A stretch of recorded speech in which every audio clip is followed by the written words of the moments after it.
Bismillahirrahmanirrahim. Assalamualaikum warahmatullahi wabarakatuh.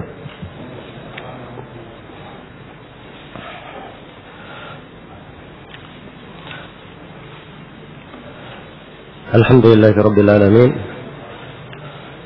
Wal aqibatu lil muttaqin. Wala udwana illa 'alal zalimin. Asyhadu an la ilaha illallah wahdahu la syarika lah.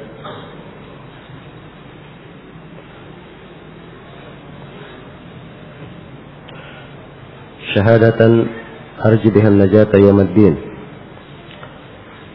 Wa asyhadu anna Muhammadan abduhu wa rasuluh.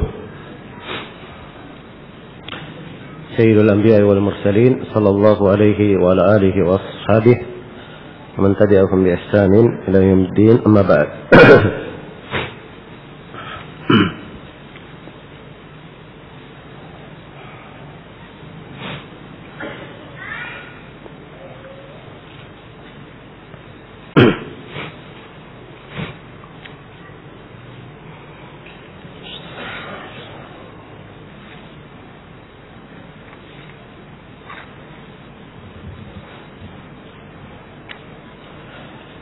Baik.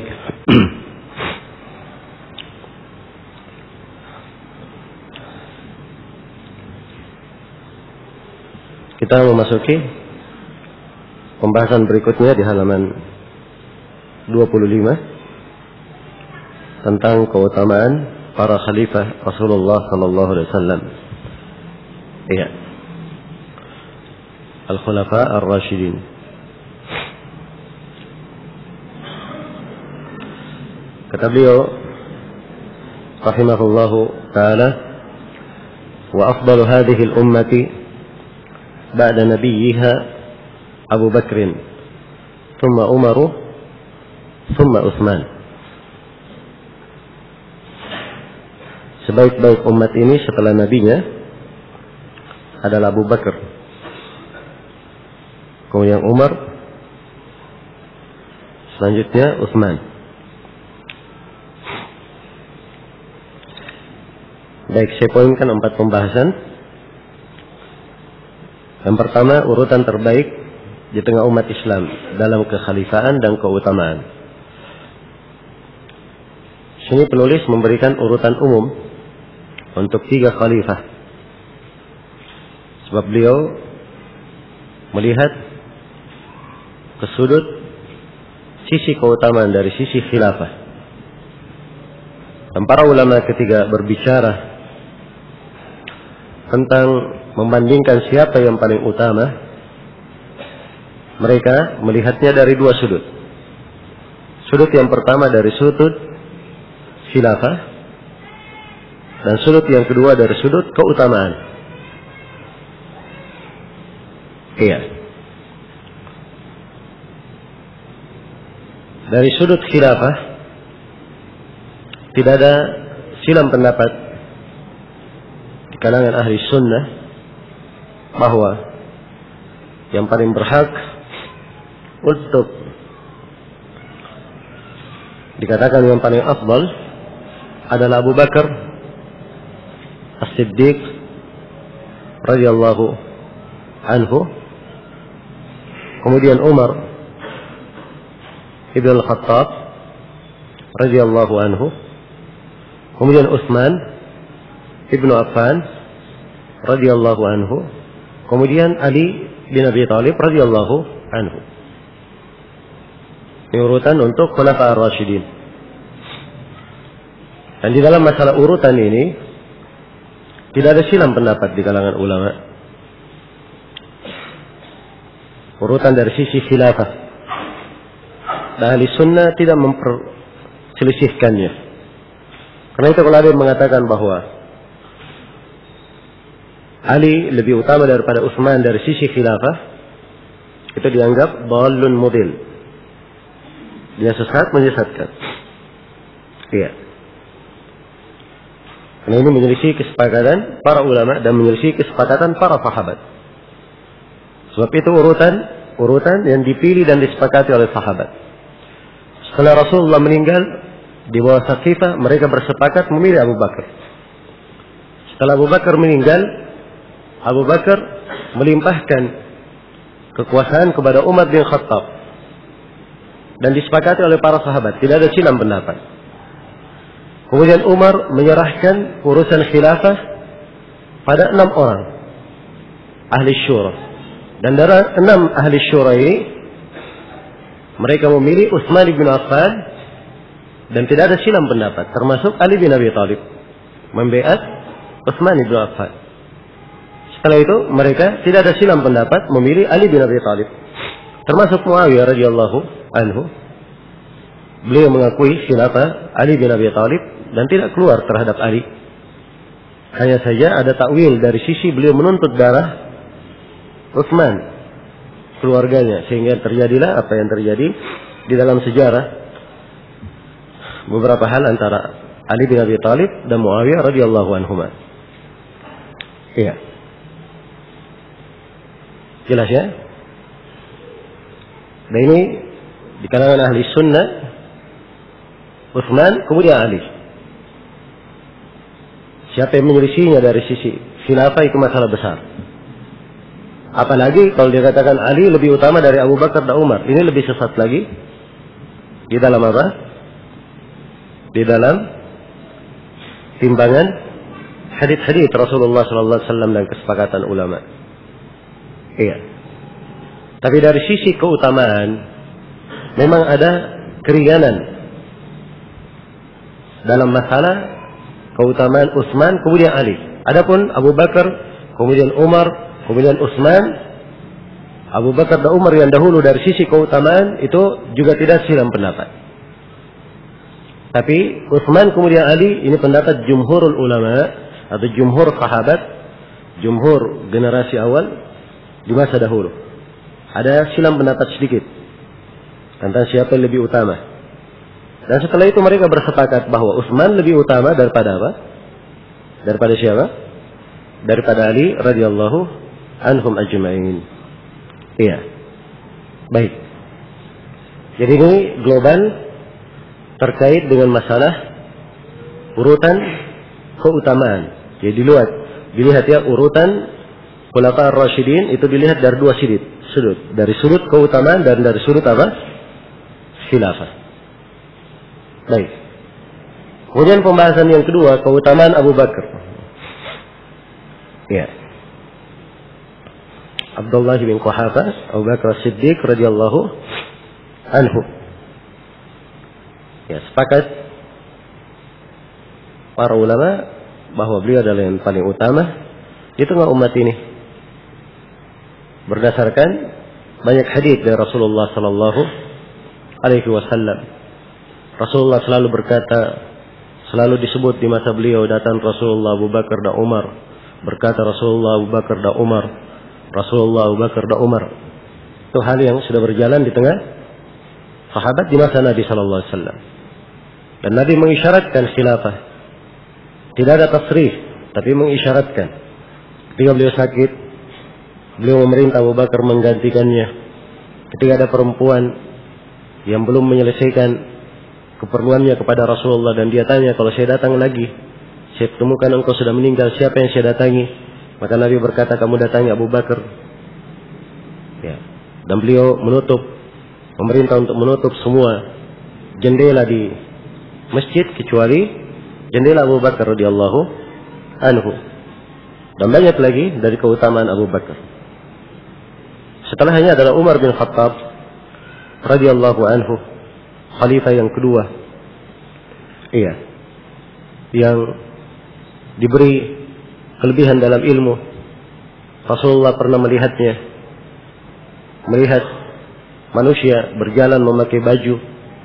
Ada yang sampai ke dadanya, ada yang sampai ke pinggangnya, ada yang ke lututnya. Tapi Umar memakai baju panjang sekali dan dia seret bajunya.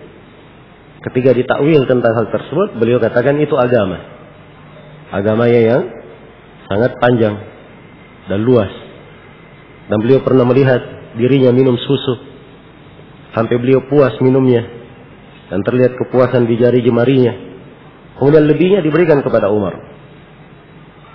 Dan dari keutamaan Umar, beliau yang disebut Andai kata di umat ini ada orang yang mendapat ilham, maka Umar termasuk di antara mereka. Iya. Dan Umar punya muwafaqat. Beliau mengucapkan sesuatu, mengidekan sesuatu, dan turun wahyu membenarkan ucapan Umar. Ada risalah khusus ditulis oleh sebagian ulama tentang muwafaqat Umar bin Khattab radhiyallahu anhu. Demikian pula Utsman bin Affan, ya, seorang yang digelari sebagai Dzun Nurain, cukuplah kehormatan untuk beliau. Rasulullah menikahkannya dengan dua putrinya. Iya. Setelah yang pertama meninggal, maka Nabi nikahkan lagi kepada yang kedua, menunjukkan kepercayaan Rasulullah kepada Utsman bin Affan, seorang yang malaikat malu darinya. Dan itulah Utsman bin Affan radhiyallahu anhu. Demikian pula Ali bin Abi Thalib radhiyallahu anhu. Nah, disebut di sini oleh penulis, hanya saja memang pada sebagian buku-buku as-salaf kadang disebutkan 3 saja, sebab ini pokok yang disepakati. Iya. Dan penyebutan Ali bin Abi Thalib yang keempat itu kadang dimasukkan oleh sebagian ulama di dalam bab penegasan. Iya. Di dalam bab penegasan. Tapi dengan hal yang seperti ini sudah cukup. Dan bukan artinya beliau tidak menghitung Ali bin Abi Thalib dari Khulafa ar-Rasyidin. Sebab beliau di sini di posisi mengurut.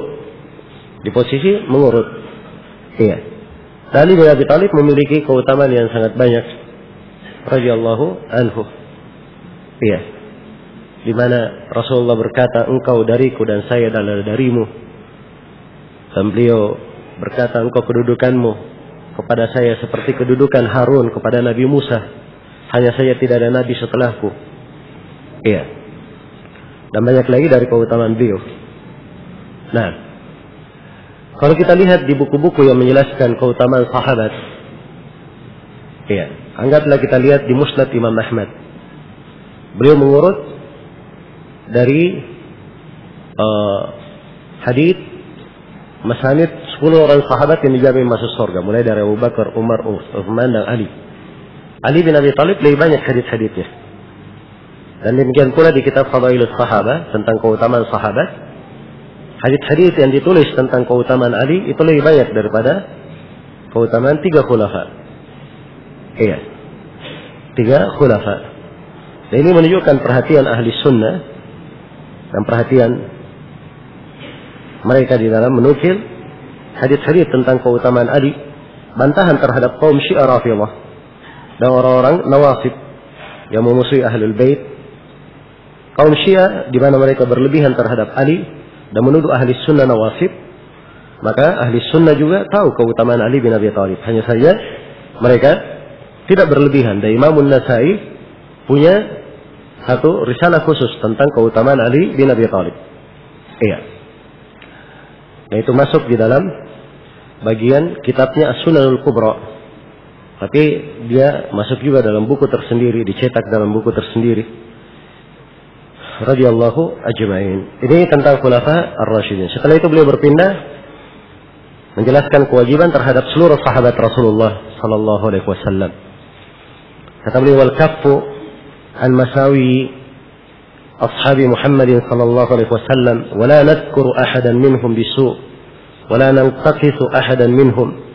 Menahan diri dari membicarakan kejelekan-kejelekan para sahabat Muhammad sallallahu alaihi wasallam dan tidak menyebut seorang pun di antara mereka dengan kejelekan, serta tidak mencela seorang pun di antara mereka. Iya. Pokok dari akidah ahli sunnah di mana seorang itu ketika berbicara tentang para sahabat Rasulullah secara umum adalah dia menahan diri dari membicarakan kejelekan para sahabat Rasulullah sallallahu alaihi wasallam. Iya. Sebab Nabi sallallahu alaihi wasallam menutup pintu untuk hal tersebut. Kata beliau, la tasubbu ashabi. Jangan kalian mencela para sahabatku. "Lau anna ahadakum anfaqa mithla Uhudin dhahaban, lau anna li ahadikum mithla Uhudin dhahaban fa anfaqahu fi sabilillah, ma balagha mudda ahdihim wala nasifa." Andai kata salah seorang dari kalian memiliki emas seperti gunung Uhud, kemudian dia infakkan di jalan Allah, dia tidak akan mencapai 1 mud dari keutamaan sahabat, tidak pula setengahnya. 1 mud 2 telapak tangan orang biasa. Jangankan 2 telapak tangan, setengahnya saja tidak sampai kepada keutamaan sahabat. Iya. Karena itu dari kewajiban kita terhadap para sahabat, mendoakan mereka dengan kebaikan. Selamat lisan terhadap sahabat dan selamat hati terhadap sahabat. 2 hal. Lisannya selamat terhadap sahabat. Kalau menyebut sahabat, didoakan dengan ridha, semoga Allah meridainya, merahmati mereka. Iya. Dan hati tidak ada rasa hasad terhadap para sahabat Rasulullah, yang ada rasa cinta, penghormatan, dan bersyukur kepada Allah. Kemudian bersyukur kepada sahabat Rasulullah sallallahu alaihi wasallam yang menyampaikan ilmu dari Nabi sallallahu alaihi wasallam. Iya. Dan itulah tugas umat ini. Nah, di dalam ayat di surah Al-Hasyr disebutkan keutamaan sahabat dari kalangan muhajirin. Kemudian setelah itu disebutkan keutamaan sahabat dari kalangan Al-Ansar. Setelah itu Allah sebutkan apa kewajiban orang yang beriman setelah mereka. Walladzina ja'u min ba'dihim yaquluna rabbana ighfir lana wa li ikhwanina alladzina sabaquna bil iman wa la taj'al fi qulubina ghillan lil ladzina amanu. Iya. Orang-orang yang datang setelah mereka, setelah para sahabat itu, mereka berkata, "Wahai Rabb kami, ampunilah kami dan saudara-saudara kami yang mendahului kami dengan keimanan. Dan jangan Engkau jadikan di dalam hati kami ada ghil, ada hasad, ada kedengkian, kebencian terhadap orang-orang yang beriman." Iya. Maka itulah sifat orang yang beriman setelah para sahabat Rasulullah sallallahu alaihi wasallam. Karena itu para sahabat dijadikan sebagai rujukan. Kesepakatan mereka tidak boleh dilanggar. Apa yang disepakati oleh para sahabat, siapa yang keluar darinya, itu dianggap orang yang tersesat, keluar dari jalan lurus. Karena Allah menegaskan dalam Al-Quran, وَمَنْ يُشَاقِقِ الرَّسُولَ مِنْ بَعْدِ مَا تَبَيَّنَ لَهُ الْهُدَى وَيَتَّبِعْ غَيْرَ سَبِيلِ الْمُؤْمِنِينَ نُوَلِّهِ مَا تَوَلَّى وَنُصْلِهِ جَهَنَّمَ وَسَاءَتْ مَصِيرًا. Barang siapa yang durhaka kepada Rasul setelah tampak baginya petunjuk dan mengikuti jalan selain jalan kaum mukminin. Iya. Ayat ini walaupun dia sifatnya umum, tapi kalau ingin diarahkan mana kaum mukminin di masa Nabi ketika ayat ini turun adalah para sahabat. Iya. Maka siapa yang menyelisih jalan mereka, nuwallihi ma tawalla. Kami biarkan dia larut dalam kesesatannya. Wa nuslihi jahannam. Dan kami akan masukkan dia ke dalam neraka jahannam. Wa sa'at masira. Itu adalah sejelek-jelek tempat kembali. Dan keimanan para sahabat dijadikan barometer keimanan yang benar. Iya. Nah, dijadikan barometer keimanan yang benar di dalam Al-Quran Al-Karim. Iya. Maka itu adalah pujian yang agung terhadap mereka, menunjukkan kebenaran langkah mereka.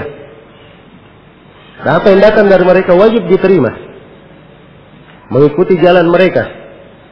Sebab itulah yang diancam, itulah yang dijanjikan dengan surga.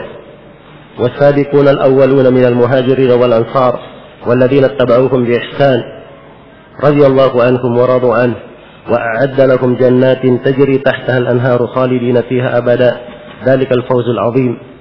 Orang-orang yang terdahulu lagi pertama dari kalangan muhajirin dan ansar, dan siapa yang mengikuti mereka dengan ihsan. Jadi orang yang datang setelahnya itu dapat keutamaan kalau mengikuti sahabat dengan ihsan. Dengan ihsan artinya dengan itqan. Iya. Betul-betul mungkin dia mengikutinya. Ibarat orang yang berjalan, dia mengikuti jalan sahabat setapak demi setapak. Ya, tidak keluar dari tapakan para sahabat Rasulullah sallallahu alaihi wasallam. Jadi kalau dia mengikuti jalannya para sahabat, diberikan jaminan. Allah ridha kepada mereka, mereka ridha kepada Allah, disiapkan untuk mereka surga-surga mengalir di bawahnya sungai-sungai, kekal di dalamnya selama-lamanya, dan itulah keberuntungan yang sangat besar. Karena itu kata para ulama, siapa yang tidak mengikuti jalan para sahabat, Allah tidak meridainya, dan mereka tidak ridha kepada Allah, ya, tidak disiapkan untuknya surga dan tidak ada keberuntungan untuknya. Nah, karena itu mengikuti jejak mereka adalah sebuah kewajiban. Menurut kesepakatan ulama, tidak ada silam pendapat. Kata Ibnu Qudamah rahimahullahu taala dalam kitabnya Dhammut Ta'wil, wa qad sabata wujub ittiba'is salaf bil kitab was sunnati wal ijma'.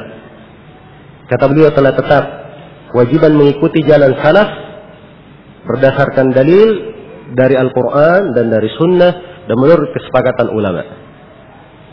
Dan kata Syekhul Islam Ibnu Taimiyah rahimahullahu taala di dalam Majmu'ul Fatawa di jilid 4 halaman 149, kata beliau, la aiba ala man adhara madhhab as-salaf wa intasaba ilayhi wa ataza ilayhi bal yajibu qubulu dhalika bil ittifaq fa inna madhhab as-salafi la yakunu illa haqqan.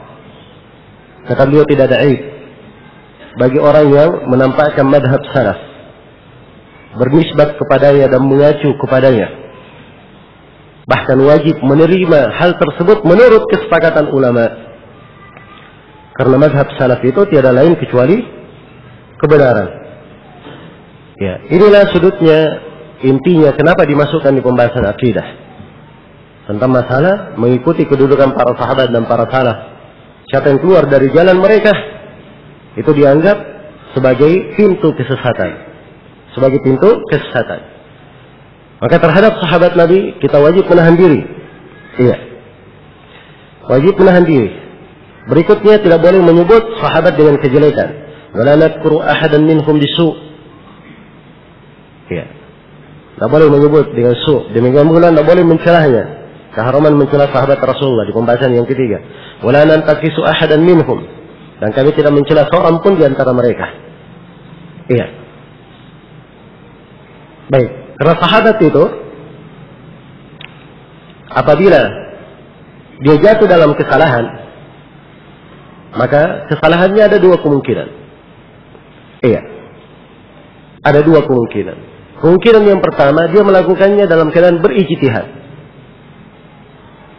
Kalau dia melakukan dalam keadaan berijtihad, Rasulullah telah bersabda, "Idza jitahada al-hakim fa asaba falahu ajran, wa idza akhta'a falahu ajrun wahid."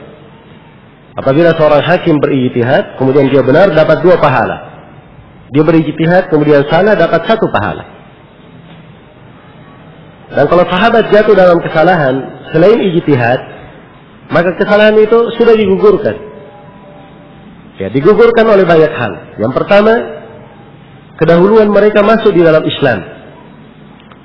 Yang kedua, dengan tobat sebelum mereka meninggal. Kemudian yang ketiga, dari kebaikan-kebaikan mereka larut dan tenggelam di dalam lautan kebaikan mereka. Mereka punya banyak kebaikan. Dan dia meragukan kebaikan itu, menggugurkan kesalahan-kesalahan. Ya, kalaupun ada kesalahan, itu sudah gugur bersama dengan perjuangan, pengorbanan, dan ujian yang mereka alami di dalam membela Islam. Iya. Demikian pula kalau mereka melakukan kesalahan, maka para sahabat adalah manusia yang paling berhak mendapatkan syafaat Rasulullah sallallahu alaihi wasallam. Iya. Baik. Jadi ini kedudukan para sahabat Rasulullah sallallahu alaihi wasallam, berbicara tentang keutamaan mereka. Ini pembahasan yang panjang dan sekadar ini insyaallah taala cukup untuk pembahasan ini. Kita berpindah ke pembahasan berikutnya di halaman 27. Keyakinan seputar melihat Allah. Kata beliau, wa nu'minu bir-ru'yati wa tasdiqu bil ahadith allati ja'at an Rasulillah sallallahu alaihi wasallam fi ar-ru'yati haqq. Beriman tentang ru'yah, yaitu melihat Allah pada hari kiamat, dan membenarkan hadis-hadis yang datang dari Rasulullah sallallahu alaihi wasallam tentang ru'yah adalah suatu yang hak. Iya. Baik, saya poinkan 3 pembahasan. Yang pertama tentang makna ru'yah. Ru'yah itu artinya melihat. kepada Allah Subhanahu wa taala. Iya. Yang dimaksud dengan melihat yang dibahas oleh ahli sunnah yaitu melihat Allah Subhanahu wa taala pada hari kiamat. Pada hari kiamat. Adapun melihat Allah di dunia dalam keadaan terjaga, itu adalah hal yang tidak mungkin menurut kesepakatan ulama. Dan siapa yang menganggap dirinya melihat Allah dengan mata kepala, tidak tidur di kehidupan dunia, maka itu tidak ada silang pendapat di kalangan ulama yang dianggap kafir, keluar dari Islam. Iya. Karena mengingkari suatu hal yang telah dimaklumi dalam Islam secara darurat. Nabi Musa alaihi salam pernah meminta hal tersebut dan dia tidak mampu melihatnya. Dan Rasulullah sallallahu alaihi wasallam bersabda dalam hadis riwayat Muslim, iya. Rasulullah bersabda, "Ta'allamu annakum lan taraw rabbakum hatta tamutu." Ketahuilah bahwa kalian tidak akan melihat Rabb kalian sampai kalian mati. Kehidupan dunia tidak bisa seorang melihatnya dalam keadaan terjaga. Maka pembahasan ahli sunnah tentang ru'ya itu di kehidupan akhirat. Dan mereka ketika membahas tentang ru'ya, pembahasannya di dua tempat. Yang pertama adalah ru'ya kaum mukminin kepada Allah di surga. Iya. Dan itu adalah kemuliaan dan kehormatan untuk orang yang beriman di surga. Tambahan kebaikan. Dan ru'ya yang kedua adalah ru'ya di Arafat al-Qiyamah. Iya. Ru'ya di padang mahsyar. Nah. Dan ini dua pembahasan. Ketika mereka membahas tentang ru'ya pada hari kiamat. Baik. Iya. Itu makna ru'ya secara umum. Di sini penulis tegaskan wa nu'minu bir ru'ya, dan ini pembahasan keimanan kepada ru'ya. Mengimani bahwa Allah Subhanahu wa ta'ala akan dilihat pada hari kiamat. Ya. Wajib kita mengimani hal tersebut. Ya. Tidak boleh seorang muslim dan muslimah keluar darinya. Sebab itu letak kesepakatan di kalangan para ulama. Iya. Dan penetapan Allah akan dilihat pada hari kiamat ditetapkan di dalam ayat Al-Quran, ditetapkan dalam hadits Rasulullah, dan disepakati oleh ulama. Ayat-ayat Al-Quran banyak sekali. Iya. Menjelaskan tentang ru'ya. Di antaranya firman Allah, wujuhu yawma idin nadhirah ila rabbiha nadhirah. Wajah-wajah pada hari kiamat berseri-seri, mereka melihat kepada Rabbnya. Dan melihat di sini melihat dengan mata. Iya. Melihat dengan mata. Dan di antara keyakinan ahli sunnah bahwa Allah Subhanahu wa ta'ala akan dilihat pada hari kiamat dengan mata kepala, bukan mata hati. Dilihat dengan apa? Mata kepala, iyanan. Ya, dan itu tegas di dalam sebagian hadis dalam as-sahih. Iya. Satarawnahu iyanan, kalian akan melihat dengan mata-mata kepala kalian sendiri. Dan itu sebenarnya juga tegas di dalam ayat Al-Quran. Ayat Al-Quran. Tapi kadang sebagian penuntut ilmu, ya, tidak mengetahui letak di mana ayat yang menjelaskan dilihat dengan mata kepala. Ayatnya berada di surah Al-Ahzab. Itu firman Allah Subhanahu wa ta'ala, tahiyyatuhum yawma yalqawnahu salam. Tahiyat mereka ketika liqa kepada Allah adalah keselamatan. Liqa, kata liqa dalam ayat Al-Quran itu banyak tempat, ya, liqa. Iya, faman kana yarju liqa'a rabbih, siapa yang berharap liqa dengan Rabbnya. Liqa secara umum ditafsirkan dengan dua penafsiran. Liqa bermakna berjumpa, dan liqa bermakna melihat. Itu dua penafsiran secara umum. Tapi khusus di ayat di surah Al-Ahzab ini, liqa di situ maknanya cuma satu, melihat dengan mata kepala, tidak ada makna yang lain. Iya. Tidak ada makna yang lain. Dan itu menurut kesepakatan ahli bahasa. Sebagaimana yang dinukil oleh Abu Yahya Sa'lab dalam riwayat Ibnu Battah di Al-Ibanah.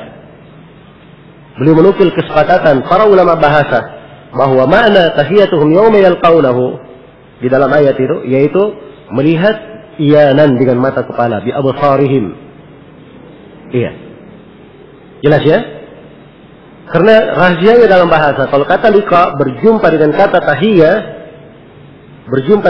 tahiyya, maka ini menunjukkan makna liqa cuma satu, melihat dengan mata kepala. Itu dalam bahasa Arab. Maka uslub bahasa Arab indah sekali menjelaskan. Itu pentingnya seorang mengenal bahasa, kedetailan bahasa. Iya. Dan seorang tatkala ia semakin mapan dalam ilmu bahasa akan semakin tajam dia memetik dalil-dalil. Karena itu Imam Syafi'i tatkala beliau lebih menonjol dari yang lainnya dalam ilmu bahasa, banyak sekali dari istinbat Imam Syafi'i di fikih sangat indah sekali.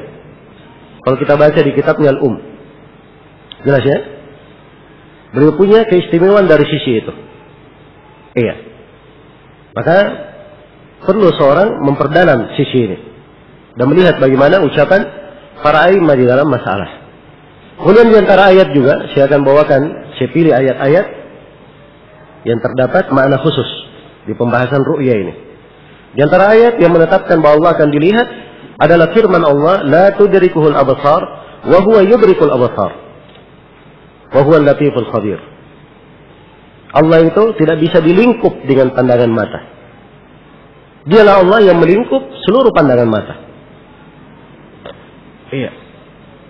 Di dalam ayat dinafikan idrak. Tidak bisa dilingkup. Idrak itu dalam bahasa Arab melingkup dari segala sudutnya, segala sisinya. Iya. Karena itu ahli sunnah ketika mereka membahas melihat Allah pada hari kiamat, yang dimaksud adalah melihat wajah Allah. Iya. Jelas ya? Melihat wajah Allah. Ya. Dan subhanallah dari hal yang menakjubkan, ayat ini la tudrikuhul absar wa huwa yudrikul absar. Allah tidak dilingkup oleh pandangan mata, dialah yang melingkup seluruh pandangan mata. Ini dijadikan dalil oleh ahlul bidah untuk mengingkari apa? Allah dilihat pada hari kiamat. Oh, katanya nggak bisa dilingkup oleh pandangan mata. Kalau begitu nggak bisa dilihat. Ini kejahilan terhadap bahasa Arab. Sebab idrak itu melihat dari segala sudut. Mutiang 4 sudut. Saya hanya melihat 2 sudut dari sini. Maka ini dalam bahasa Arab disebut ru'yah. Hanya ru'yah. Sebab saya tidak melihat semuanya. Tapi kapan saya lihat seluruh sudut ini, barulah saya dikatakan apa? Dikatakan idrak. Karena itu dari bahasa Ibnu Qudamah yang beliau pakai di Lum'atul I'tiqad, bahwa diyakini Allah dilihat pada hari kiamat min ghairi ihatah, tanpa melingkupnya. Dan itu pembahasan diambil dari apa? Diambil dari ayat. Iya. Jelas ya? Dan ini dimaklumi dari uslub bahasa Arab. Dan ada ayat Al-Quran yang mendukungnya. Di surah Asy-Syu'ara. Iya. Di surah Asy-Syu'ara, ketika disebutkan Nabi Musa alaihi salam dan kaumnya sudah diperintah berjalan di malam hari, maka Fir'aun dan bala tentaranya mengejar di belakang. Iya. Mengejar. Jadi begitu sudah saling melihat, ini kejar mengejar ya, sudah saling melihat. Iya. Apa yang dikatakan oleh pengikut Nabi Musa di depan dikayatkan di dalam ayat. Falamma tara al-jam'ani qala ashabu Musa inna lamudrakun. Begitu dua kubu sudah saling melihat, dipakai kata ru'yah, sudah saling meru'yah. Sebab ru'yahnya dari jauh. Ya, belum melingkup semuanya, hanya melihat oh itu ada di belakang, sana melihat oh itu di depan. Ya. Jelas ya? Maka begitu sudah saling melihat, maka pengikut Nabi Musa berkata, sebentar lagi kita akan diidrak. Mereka pakai bahasa idrak. Sebentar lagi mereka akan menyusul kami, menghukum kami dari segala penjuru. Itulah idrak namanya. Jelas ya? Digunakan 2 kalimat berbeda untuk mendalamkan makna secara bahasa. Karena itu harus dipahami, iya, dengan baik bagaimana pendalilan-pendalilan. Maka ayat ini walaupun dipakai oleh ahlul bidah mengingkari ru'yah, tapi sebenarnya di dalam ayat terdapat penetapan ru'yah. Iya. Karena itu diambil kaidah oleh Syekhul Islam Ibnu Taimiyah dan para ulama Islam. Setiap dalil yang dipakai oleh ahlul bid'ah untuk suatu kebid'ahan, pasti di dalam dalil itu juga terdapat bantahan untuk mereka sendiri. Apa saja dalil yang mereka pakai untuk suatu bid'ahnya, maka periksa baik-baik dalil mereka. Cermati baik-baik. Pasti di dalam dalil itu ada bantahan untuk mereka sendiri. Untuk mereka sendiri. Iya. Dan ini dari kedetailan para ulama di dalam melihat dan di dalam mempelajari pendalilan-pendalilan ahlul bid'ah. Kemudian di antara ayat juga penetapan tentang ru'ya adalah firman Allah Subhanahu wa taala. Falamma jaa'a Musa limiqatina wa kallamahu rabbuh qala rabbi arini anzur ilaik. Qala lan tarani walakin anzur ila al-jabal fa in istaqarra makanahu fasawfa tarani. Falamma tajalla rabbuhu lil-jabali ja'alahu dakka wa kharra Musa sa'iqa. Begitu Musa datang ke miqat kami, Musa diperintah oleh Allah, iya, untuk datang dengan suatu perjanjian yang telah ditetapkan. Dan Allah berbicara langsung kepada Nabi Musa. Maka Nabi Musa berkata, wahai Rabbku, biarkan saya melihat kepadamu. Iya. Nabi Musa minta supaya apa? Melihat kepada Allah. Ini menunjukkan bahwa melihat Allah mungkin atau tidak? Mungkin. Andai kata tidak mungkin, untuk apa Nabi Musa apa? Meminta untuk melihat. Jelas ya? Allah berfirman, lan tarani, engkau tidak akan melihatku. Engkau tidak akan melihatku. Ya, maksudnya di dunia. Iya. Lan di situ bukan artinya tidak melihat selama-lamanya, tidak. Ini dalil dipakai oleh ahlul bidah, ya, bahwa Allah tidak akan dilihat pada hari kiamat. Sebab di dalam ayat dikatakan lan tarani, engkau tidak akan melihatku. Dan mereka artikan lan, tidak melihat selama-lamanya. Dan ini kejahilan dari dua sisi. Dari sisi memahami ayat dan dari sisi bahasa Arab. Sebab di dalam ayat sendiri disebutkan Nabi Musa meminta kepada Allah. Ini menunjukkan bahwa itu adalah hal yang mungkin. Kemudian Allah Subhanahu wa taala berfirman di kelanjutan ayat, "Lan tarani, walakin anzur ila al-jabal. Fa in istaqarra makanahu fa sawfa tarani." Engkau tidak akan melihatku, tapi lihatlah ke gunung. Diberi syarat. Lihat ke gunung. Andai ada gunung ini tetap di tempatnya, engkau akan melihatku. Ya, gunung ini mungkin tetap, mungkin hancur, kan begitu? Ada kemungkinan. Syaratnya mungkin terjadi atau tidak? Mungkin. Jadi menunjukkan bahwa Allah mungkin dilihat berdasarkan nas ayat. Iya. Tapi yang terjadi karena memang di dunia lemah makhluk itu, tidak mungkin bisa melihat Allah. Maka disebutkan di kelanjutan ayat, begitu Allah menampakkan dirinya ke gunung, hancur gunung itu berkeping-keping. Iya. Dan Musa tersungkur pingsan. Pada hari kiamat bisa melihat Allah, keagungannya dan kebesarannya. Itu nikmat yang sangat besar untuk penduduk surga. Iya. Di dunia mata tidak kuat untuk melihat, tapi di hari kiamat dibuat mata itu tajam. Fabasaruka al-yawma hadid. Pandanganmu pada hari itu sangat tajam. Diberi kemampuan melihat. Iya. Dari keagungan Allah, sifat wajahnya. Iya. Disebutkan di dalam hadits riwayat Muslim, hijabuhu nur. Iya. Hijab Allah adalah cahaya. Lau kasyafahu la ahraqat subuhatu wajhihi mantaha ilaihi basaruhu min khalqihi. Hijab Allah adalah cahaya. Andai kata hijab ini disingkap oleh Allah, maka keelokan cahaya wajah Allah itu akan membakar seluruh makhluk sejauh pandangan mata Allah. Sejauh pandangan mata Allah apa artinya? Hah? Ada yang tersisa? Tidak akan ada yang tersisa. Jelas ya? Ini kalau Allah singkap, tirai. Keelokan cahayanya membakar seluruh makhluk. Jelas ya? Baik.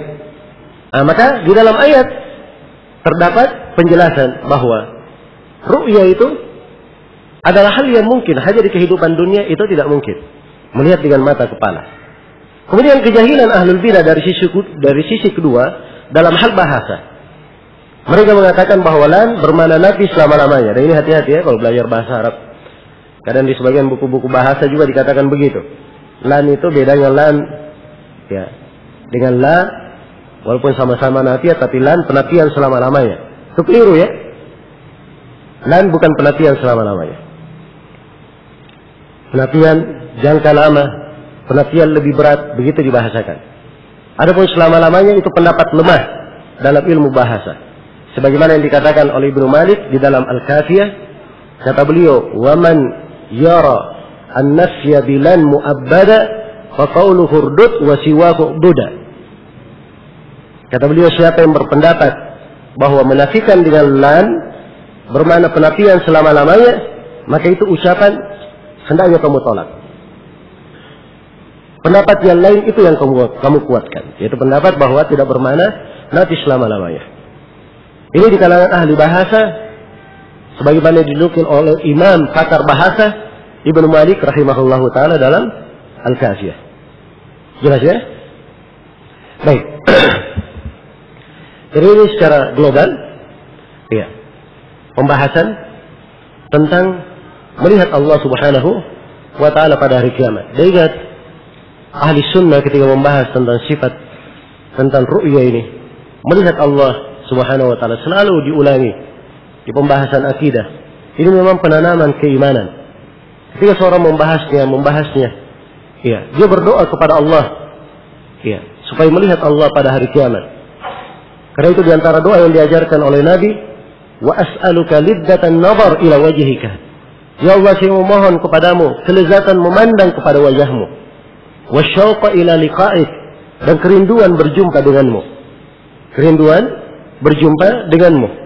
Dan di dalam hadis riwayat Muslim disebutkan bahwa itu adalah kenikmatan yang paling besar. Ketika penduduk sorga sudah masuk ke dalam sorga, Allah berfirman, turiduna syai'an azidukum, kalian ingin sesuatu, aku tambah lagi nikmatku. Luar biasa ya. Di sorga itu terdapat segala kenikmatan. Iya. Fiha ma la 'ainun ra'at wa la udhunun sami'at wa la khatar ala qalbi bashar. Ada kenikmatan yang tidak pernah dilihat oleh mata, tidak pernah didengar oleh telinga, tidak pernah terlintas dalam benak. Iya. Kalau ada yang sama penamaan saya. Ini rumah, itu kebun, itu sungai, madu, sana madu, susu, sama. Penamaannya sama, tapi hakikatnya berbeda. Tidak bisa digambarkan. Iya. Jelas ya? Ini dari kenikmatan di mana? Di dalam surga. Sedemikian agungnya kenikmatan di dalam surga itu. Bersamaan dengan itu, melihat kepada wajah Allah lebih agung dan lebih besar. Dan itulah nikmat yang paling besar. Karena itu ketika Allah firman, inginkah kalian sesuatu, aku tambah kalian padanya. Mereka berkata, ya Allah, bukankah engkau telah memutihkan wajah kami? Bukankah engkau telah memasukkan kami ke dalam surga? Bukankah engkau telah membebaskan kami dari api neraka? Cukup itu nikmat besar. Maka Allah menyingkap tirai. Maka tidaklah mereka, disebutkan di dalam hadis, "Fama u'tu syai'an ahabba ilaihim min an-nazar ila rabbihim azza wa jalla." Maka mereka tidaklah mereka diberi sesuatu yang lebih mereka cintai daripada melihat kepada Rabbnya azza wa jalla. Itulah tafsir firman Allah Subhanahu wa taala, lil ladzina ahsanul husna wa ziyadah. Bagi orang-orang yang berbuat baik di atas muka bumi ini, dia akan mendapat surga al-husna dan mendapatkan tambahan. Tambahan yang dimaksud yaitu melihat kepada wajah Allah Subhanahu wa taala. Iya. Karena itu ahli sunnah selalu membahas ini, mengingatkannya kepada umat. Mereka sangat berharap semoga termasuk orang-orang yang melihat Allah Subhanahu wa taala pada hari kiamat. Iya. Kemudian penulis berkata, وَالتَّصْدِيقُ بِالْأَحَادِيثِ الَّتِي جَاءَتْ عَنْ رَسُولِ اللَّهِ صلى الله عليه وسلم فِي الرُّؤْيَا حَقٌّ. Membenarkan hadis-hadis tentang ru'ya. Membenarkan hadis-hadis tentang ru'ya. Ya, membenarkan hadis-hadis yang datang dari Rasul tentang ru'ya adalah suatu yang hak. Pembahasan yang ketiga ya. Ada hadits-hadits mutawatir penjelasan tentang Allah akan dilihat pada hari kiamat. Dan itu ada dalam riwayat Bukhari dan Muslim. Ibnu Al-Qayyim mengumpulkan hadits-hadits tersebut di dalam kitabnya Hadil Arwah. Ya, beliau sebutkan 27 riwayat dari sahabat. Iya. 27 riwayat. Penetapan bahwa Allah akan dilihat pada hari kiamat. Ya, belum lagi asar-asar dari sahabat dan para tabi'in. Ya, semuanya ini menunjukkan bahwa melihat Allah pada hari kiamat adalah hal yang disepakati, tidak ada silang pendapat. Kemudian di halaman 28, pembahasan baru tentang ittiba, nasikh wa mansukh. Kata beliau, wattiba'u kulli ma ja'a an Rasulillah sallallahu alaihi wasallam illa an yu'lama annahu mansukhun fayutba'u nasikhuh. Iya. Mengikuti setiap asar yang datang dari Rasulullah sallallahu alaihi wasallam kecuali bila diketahui telah mansukh. Seorang mengikuti nasikhnya. Saya poinkan 3 pembahasan. Yang pertama, kewajiban ittiba. Seorang muslim dan muslimah dalam beragama pokoknya la ittiba, mengikuti dan mencontoh. Iya. Mengikuti dan mencontoh. Allah firman, "Wa ma ataakumur rasulu fakhudhu wa ma nahakum anhu fantahu." Apa yang datang, apa yang Rasulullah datangkan kepada kalian, terimalah dia. Dan apa yang beliau larang, hendaknya kalian berhenti darinya. Innama kana qaulal mu'minina idza du'u ila Allah wa rasulih ay yaqulu sami'na wa ata'na. Allah firman, sungguhnya ucapan kaum mukminin apabila diajak kepada Allah dan Rasulnya, mereka hanya berkata, kami beriman dan kami mendengar dan kami taat. Allah Subhanahu wa taala berfirman, "Wa ma kana lil mu'minin wa la mu'minatin idza qada Allahu wa rasuluhu amran ay yakuna lahumul khiyaratu min amrihim. Wa man ya'si Allah wa rasulahu faqad dhalla dhalalan mubina." Tidaklah pantas seorang mukmin dan mukminah apabila Allah dan Rasulnya telah memutuskan sesuatu, tidak pantas dia memiliki pilihan lain. Dan barang siapa yang bermaksiat kepada Allah dan Rasulnya, sungguh dia telah tersesat dengan kesesatan yang sangat jauh. Iya. Dan Allah Subhanahu wa taala berfirman, "Fala wa rabbika la yu'minuna hatta yuhakkimuka fima shajara bainahum, thumma la yajidu fi anfusihim harajan mimma qadaita wa yusallimu taslima." Tidak demi Rabbmu, mereka tidak dianggap beriman sampai mereka menjadikan engkau, wahai Nabi Muhammad, sebagai hakim di tengah mereka pada masalah yang mereka hadapi. Kemudian mereka tidak menemukan di dalam jiwa mereka rasa berat terhadap keputusanmu. Dan mereka menerimanya dengan sebenar-benar penerimaan. Itulah ittiba. Iya. Karena itu kewajiban kita hanya sekedar mencontoh saja. Agama ini ittiba. Datangnya dengan wahyu. Iya. Bukan adat istiadat. Bukan warisan leluhur nenek moyang. Bukan pula inspirasi manusia. Tapi dia adalah ittiba. Amr dan wahyu. Wa ma yantiqu anil hawa in huwa illa wahyu yuha. Rasulullah tidak pernah berucap dari hawa nafsunya. Yang beliau ucapkan adalah wahyu yang diwahyukan kepada beliau. Wa ma umiru illa liya'budullaha. Tidaklah mereka diperintah menunjukkan ittiba. Agama dibangun di atas perintah. Tidak dibangun di atas apapun, di atas akal, tidak dibangun di atas warisan leluhur, nenek moyang, adat istiadat, tapi dibangun di atas apa?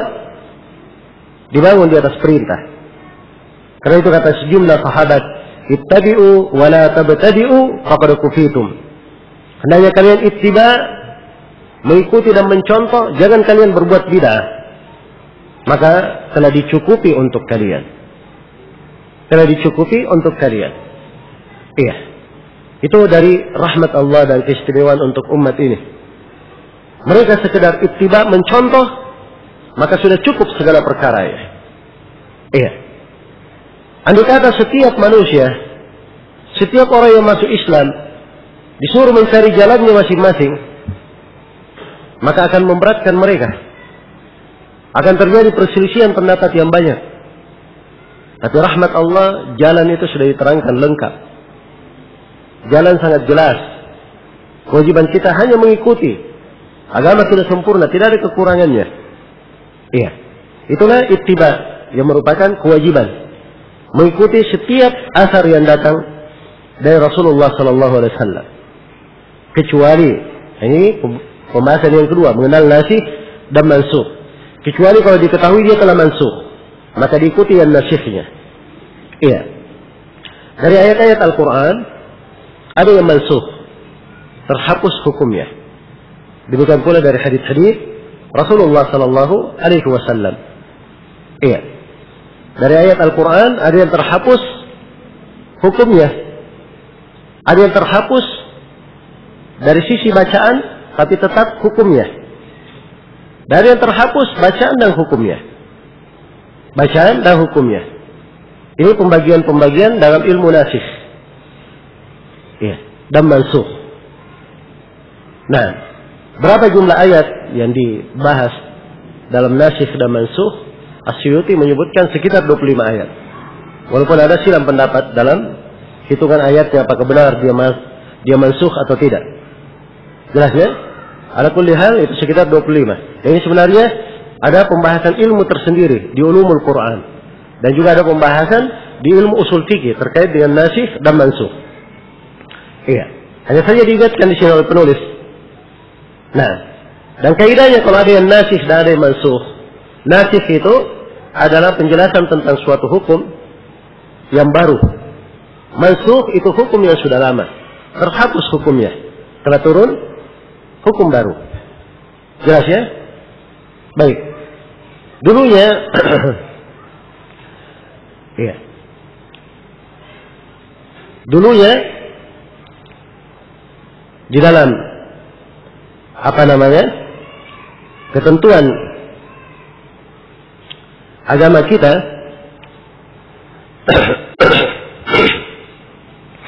iya. Diterangkan bahwa perempuan yang melakukan perbuatan zina, perempuan yang melakukan perbuatan zina itu dikurung selama-lamanya di dalam rumahnya. Iya. Dan ini awal di dalam pensyariatan. Kemudian setelah itu hukumnya dihapus. Iya.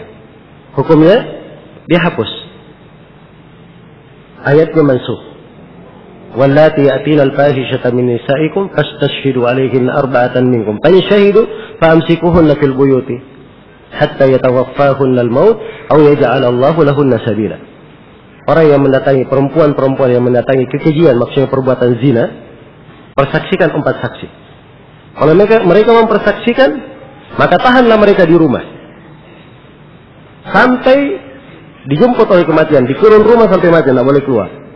Atau Allah jadikan untuk mereka jalan keluar. Jadi hukum di rumah sampai mati, ini dulu hukum, tapi terhapus hukumnya. Setelah itu ditetapkan terhadap pezina, kalau dia belum menikah, maka dicambuk 100 kali, diasingkan selama setahun. Kalau dia sudah menikah, maka hukumnya dirajam. Ini hukum yang terakhir. Maka ayat secara lafaz tetap dibaca di tilawah, tapi secara hukum sudah terhapus hukumnya. Jelas ya? Sudah terhapus hukumnya dengan ayat-ayat di surah An-Nur yang merinci tentang hukum perzinahan. Iya. Jadi contoh ya. Ya, salah satu contoh. Jadi kalau diketahui yang mana yang nasikh, hukum yang terakhir, nasikh diikuti. Yang mansukh itu tidak diambil apabila mansukhnya telah diketahui, dimaklumi. Baik. Kemudian penulis berpindah menjelaskan tentang alam barzakh. Kata beliau, wa adzabul qabri haqqun, dan adab kubur adalah hak. Saya garis bawahi 2 pembahasan. Keimanan kepada alam kubur yang pertama. Ya, saya bahasakan umum ya, alam barzakh di judul. Kenapa? Ya, sebab adabul qabr ini pembahasan di kalangan as-salaf ketika menulis akidah. Mereka ingin membantah ahlul bidah. Ahlul bidah tidak mengingkari tentang adanya kenikmatan dalam alam kubur. Mereka tidak ingkari. Yang mereka ingkari terkait dengan apa? Adab kubur. Iya. Kemudian sebenarnya pembahasan kubur, ya, kata kubur itu min babi taglid, penggunaan kebanyakan. Sebab kebanyakan manusia kalau meninggal diapakan? Dikuburkan. Itu kaum muslimin, orang Yahudi, orang Nasara. Dasar agama mereka seperti itu. Walaupun muncul belakangan agama yang berubah, atau sebagian penganut agama, kalau dia meninggal dibakar, orang yang meninggal. Ya. Kalau dibakar, apakah mengalami kehidupan di alam kubur? Memang tidak dikubur, tapi ada alam barzah. Ini penamaan apa? Penamaan umumnya. Pasti akan dialami. Dan menetapkan alam barzah ini adalah hal yang disepakati oleh ahli sunnah berdasarkan dalil dari Al-Quran dan hadits-hadits yang mutawatir. Ada beberapa ayat, sekitar 8 ayat dalam Al-Quran menetapkan tentang adanya kehidupan di alam kubur, di alam barzakh. Di antara ayat tersebut di surah Al-Mu'minun, firman Allah Subhanahu wa taala, hatta idza jaa ahadahumul maut qala rabbi irji'un la'alli a'malu salihan fima tarak. Kalla innaha kalimatun huwa qailuha wa min waraihim barzakhun ila yaumi yub'atsun. Ketika kematian datang kepada salah seorang di antara mereka, maka mereka berkata, wahai Rabbku, kembalikanlah aku supaya saya beramal saleh pada apa yang saya tinggalkan. Ini keadaan setiap insan, setiap ruh yang keluar dari jasadnya. Kalau sudah keluar dari jasad, pasti ada penyesalan. Dia mukmin maupun selain mukmin, pasti menyesal. Yang mukmin menyesal kenapa tidak beramal sebanyak-banyaknya. Selain mukmin lebih besar lagi penyesalannya. Iya. Maka dia berkata, wahai Rabbku, kembalikanlah aku supaya kalau saya kembali, saya beramal saleh pada apa yang saya tinggalkan. Allah berfirman, kalla, sekali-sekali tidak. Nah, mungkin terjadi.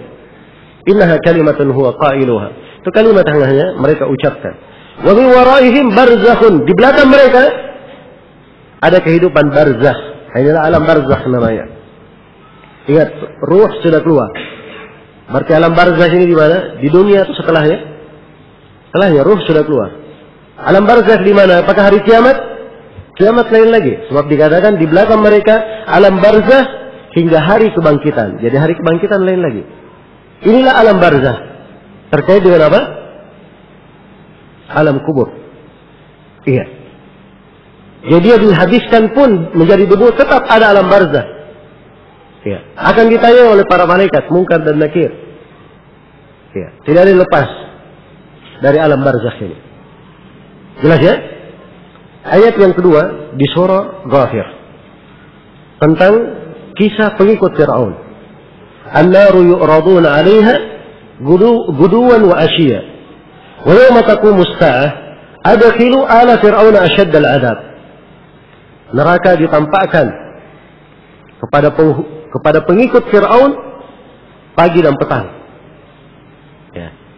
Sekarang saya ingin tanya, pengikut Fir'aun masih hidup atau tidak? Ya. Sudah mampus semua ya? Ya. Jasadnya dikubur atau hilang? Hah? Tenggelam, ditenggelamkan ke laut. Pengikut Fir'aun. Bersamaan dengan itu disebut api ditampakkan pagi dan petang. Di mana ini? Di dunia mereka sudah mampus. Di akhirat lain lagi, akhirat lain lagi. Karena di kelanjutan ayat dikatakan, wa yawma taqumu as-sa'ah adkhilu ala fir'auna ashaddal 'adzab. Dan pada hari kiamat itu bangkit, dikatakan masukkanlah pengikut Fir'aun kepada siksaan yang paling pedih. Lain lagi hari kiamat. Berarti ini kehidupan di mana? Di alam barzakh. Iya. Sebenarnya ada ayat-ayat lain lagi ya, yang waktu membatasi kita. Ya, ini sengaja saya ingatkan supaya membantah orang-orang Mu'tazilah. Ya, khususnya orang-orang Hizbut Tahrir. Ini Mu'tazilah masa kini, Hizbut Tahrir. Mereka mengingkari adab kubur. Katanya tidak ada dalil dari Al-Quran adab kubur. Iya.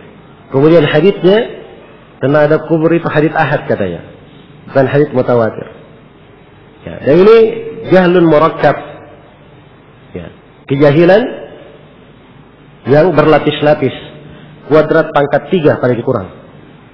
Kejahilan kuadrat pangkat 3. Iya. Dia jahil bahwa penetapan alam kubur ada di dalam Al-Quran. Dia jahil bahwa hadis-hadis tentang alam kubur mutawatir. Dan dia jahil bahwa penetapan adanya kehidupan di alam kubur sepakat di kalangan ulama. Jelas ya? Baik. Nah, ini pokok keyakinan Islam harus dipahami. Jangan sampai masa sekarang seorang dihadapkan, apalagi pemikiran-pemikiran ini beredar di mana-mana. Iya. Mengingkari adanya adab kubur. Nasallallahu alaihi. Seorang harus mengenal. Ini termasuk dari pokok keimanan. Adabul qabr. Keimanan terhadap alam kubur ya. Iya. Ini sudah saya terangkan dalil-dalilnya. Kemudian pembahasan yang kedua, kenikmatan dan adab di alam kubur. Kalau kenikmatan tidak dibahas oleh penulis, sebab itu sudah dimaklumi. Iya. Sudah dimaklumi. Dan ahlul bidah tidak mengingkarinya tentang kenikmatan. Adapun adab ini yang mereka ingkari. Karena itu ditegaskan oleh ahli sunnah, adab kubur saya disinggung adabnya. Iya. Dan memang disebutkan tentang adab. Ketika ditanya oleh Munkar dan Nakir, tiap kali tidak menjawab, dipukul dengan mitraqah. Iya. Dipukul dengan mitraqah. Yang mitraqah ini, gada ini, palu ini, kata Nabi yang dikata dipukulkan ke gunung Uhud, akan hancur gunung Uhud apa? Beri keping-keping. Tiap kali dipukul dia berteriak. Iya, menjerit. Didengar oleh seluruh makhluk, kecuali jin dan manusia. Iya. Andai kata jin dan manusia mendengarnya, mereka akan mati tersungkur mendengar teriakan orang yang berada di dalam kubur ini. Hah? Sekarang ini belakangan ada yang menyebarkan kaset berisi rekaman-rekaman di alam kubur. Masya Allah, hebat sekali. Ya, alam kubur bisa direkam. Suara-suara di bawah bumi katanya. Diyakini itu apa? Kehidupan di alam kubur. Ya, ini kejahilan. Andai kata memang bisa terdengar, hancur itu alat perekam. Dan dia sendiri yang mendengar akan mati. Ya. Jelas ya? Baik. Jadi ini dari apa namanya? Pokok-pokok keyakinan dan akidah, subhanallah. Kalau tidak kuat seseorang bisa tertipu. Ya. Dengan kampanye berbicara, apalagi kalau di posisi membangkitkan semangat. Iya. Kemarin ada kejadian aneh ya. Muhammad Al-Arifi, ya, dai Saudi itu, dia memuji, menyinggung tentang malaikat turun di Suriah. Masya Allah, malaikat turun di Suriah. Hah? Ada apa namanya video, ya, putih-putih begitu. Macam-macam lagi. Ada yang naik kuda, pakai imamah putih, semuanya serba putih. Ini disinggung oleh Al-Arifi di khutbah Jumat. Iya. Jelas ya? Muhammad Al-Arifi ini doktor jurusan akidah. Iya. Tapi akidahnya tidak benar. Ini keimanan dalam tentang masalah malaikat. Iya. Malaikat itu kalau turun, habis semua perkara, beres urusan. Akan hancur semua. Bashar Asad dan tentaranya itu hancur kalau malaikat turun. Iya. Jelas ya? Maka tidak boleh memain-mainkan. Wah ini malaikat. Gimana caranya malaikat sembunyi-sembunyi kayak gitu? Iya. Datang setelah itu pergi. Nah. Ada lagi yang melihat malaikat di atas Ka'bah jatuh. Iya. Ini. Kalau orang tidak punya akidah yang baik, dia akan terpengaruh dengan hal-hal yang seperti itu. Masya Allah, ini video benar, dilihat ceritanya, saya lihat langsung. Ya. Kata Syekh Shalal Fauzan, mungkin mereka melihat para syaitan. Ya, syaitan yang dilihat. Ya. Jelas ya? Nah, sebab kalau malaikat yang dilihat, itu pasti akan selesai masalah. Nah, baik. Maka ini sudut-sudut pembahasan di pembahasan akidah. Ya harus dipahami ya. Dan dicermati dengan baik. Kemudian pembahasan berikutnya di halaman 30, wal mizanu haq. Keyakinan seputar timbangan. Kata beliau timbangan adalah hak. Saya poinkan dua pembahasan. Keyakinan akan adanya timbangan pada hari kiamat. Iya. Dalam Al-Quran Allah berfirman, wal waznu yawma idinil haq. Timbangan pada hari itu adalah hak, adalah benar. Dan Allah berfirman, faman saqulat mawazinuhu faulaika humul muflihun. وَمَنْ خَفَّتْ مَوَازِينُهُ فَأُولَٰئِكَ الَّذِينَ خَسِرُوا أَنفُسَهُمْ فِي جَهَنَّمَ خَالِدُونَ. Barang siapa yang berat timbangannya, mereka lah yang beruntung. Dan barang siapa yang ringan timbangannya, mereka lah orang-orang yang merugikan dirinya sendiri, kekal di dalam neraka. Iya. Dan banyak lagi ayat tentang penetapan timbangan. Dan di dalam hadis Rasulullah sallallahu alaihi wasallam menyebutkan sejumlah hadis penetapan adanya timbangan. Iya. Penetapan adanya timbangan. Iya. Dan ini juga disepakati oleh para ulama. Disepakati oleh para ulama. Timbangan ini, iya, banyak jumlahnya. Banyak jumlahnya. Karena di dalam Al-Quran dikatakan, وَنَضَعُ الْمَوَازِينَ الْقِسْطَ لِيَوْمِ الْقِيَامَةِ فَلَا تُظْلَمُ نَفْسٌ شَيْئًا وَإِنْ كَانَ مِثْقَالَ حَبَّةٍ مِنْ خَرْدَلٍ أَتَيْنَا بِهَا وَكَفَى بِنَا حَاسِبِينَ. Dan kami letakkan timbangan-timbangan keadilan pada hari kiamat. Dijama timbangan-timbangan. Dan meletakkan itu hakiki, timbangan benaran yang diletakkan. Dan dibentuk dalam jama. Iya. Dibentuk jama. Karena itu timbangan banyak. Berdasarkan zahir ayat. Jadi timbang tidak ada satu jiwa pun yang dizalimi. Walaupun sebesar biji khardal akan didatangkan. Dan Allah menjamin, cukuplah kami sebaik-baik yang menghisab. Iya. Yang ditimbang kadang amalan. Dan ini yang ditunjukkan oleh kebanyakan nas Al-Quran maupun hadis, amalan yang ditimbang. Iya. Kemudian yang kedua yang ditimbang kadang catatan-catatan amalan. Ya, amalan dicatat dalam gulungan-gulungan catatan, gulungan catatan itu yang ditimbang. Dan ini berdasarkan hadis Abdullah bin Amr bin As, riwayat Imam Ahmad dan selainnya tentang hadis bitaqah.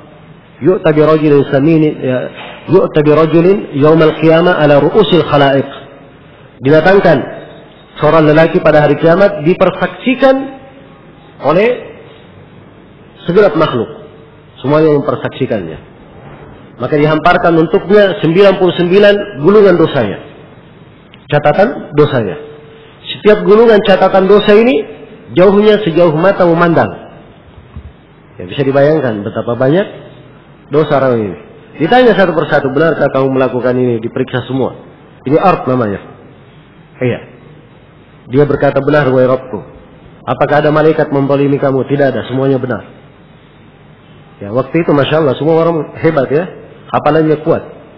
Tidak ada istilah lupa. Dia akan ingat semua perbuatannya. Akan ingat. 99 gulungan dosa. Ya. Setelah itu, Allah tanya, apakah kamu punya kebaikan? Dia berkata, tidak ada wahai Rabbku. Allah berfirman, bahkan kamu ada kebaikan di sisi kami. Dan kamu tidak dizalimi. Dikeluarkanlah kartu. Berisi la ilaha illallah Muhammadan Rasulullah. Asyhadu an la ilaha illallah wa asyhadu anna Muhammadan Rasulullah. Dia orang yang bertauhid, bagus syahadatnya. Iya. Jelas ya? Ini mungkin ada yang bertanya, loh kok sholat tidak disebut? Tadi disebut kalau tidak sholat kafir. Tapi kenapa masih dianggap syahadatnya? Jawabannya walaupun sholat tidak disebut secara nas dalam hadis, sudah tercakup di dalamnya. Sebab itu tidak mungkin. Iya. Syahadat tetap tanpa ada amalan zahir yang membenarkannya. Harus ada amalan zahir yang membenarkan untuk mengkompromikan dalil-dalil dalam permasalahan. Baik. Maka dikatakan hadirilah timbanganmu. Iya. Hadirilah timbanganmu. Engkau tidak akan dizalimi. Maka didaikanlah 99 catatan dosa di satu daun timbangan dan kartu di daun timbangan yang lainnya. Ya, karena itu para ulama mengatakan bahwa timbangan itu punya 2 daun timbangan. Ya. Dan di sejumlah buku akidah ditegaskan bahwa timbangan memiliki lisan, tiam menyanggah. Ya, lisan jangan diartikan lidah ya. Lisan artinya apa? Tiam penyanggah. Itu dalam bahasa Arab lisan untuk timbangan artinya tiam penyanggah. Untuk manusia ini yang berbicara, lisannya. Jelas ya? Nah, ini dimaklumi. Ya, cuman saya pernah lihat ada yang menerjemah buku akidah, ketika dia masuk bahwa timbangan punya lisan dan punya punya 2 daun timbangan, dia terjemah dan timbangan punya lisan. Seakan-akan lisan apa? Berbicara. Ya. Inilah efeknya kalau seorang belajar akidah, ya, dia terjemah saja, tidak dia pelajari. Ya. Dan ini pentingnya seorang mengambil ilmu dari guru. Ya. Sebab kami belajar buku-buku akidah dari guru, ya. Di setiap pembahasan tentang timbangan, pasti itu makna yang mereka tanamkan, tiang penyangga. Jelas ya? Sehingga tampak jelas apa maknanya.